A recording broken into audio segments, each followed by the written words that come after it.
ഇതൊരു സ്പെഷ്യൽ പാർക്കാണ്. ഡെയിലി കളയഞ്ചി പോകുന്നത് കൊണ്ട് അമ്മയ്ക്ക് പോവാൻ ഇഷ്ടമല്ലാത്തത് കൊണ്ട് ഇവിടെ വന്നിരിക്കുകയാണ്. ഫസ്റ്റ് നമുക്ക് കളയഞ്ചി പോലത്തെ സ്ലൈഡിലൊക്കെ പോകും.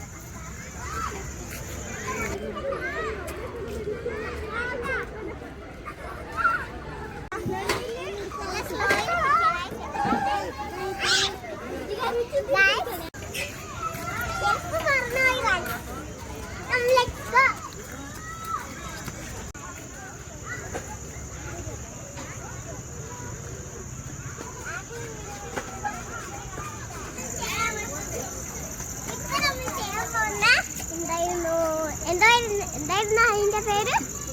വീട്ടിൽ പോവാ. അതല്ല, ജോഗിങ്. ഇപ്പൊ നമ്മൾ ചെയ്യാൻ പോകുന്ന ജോഗിങ് ആണ്.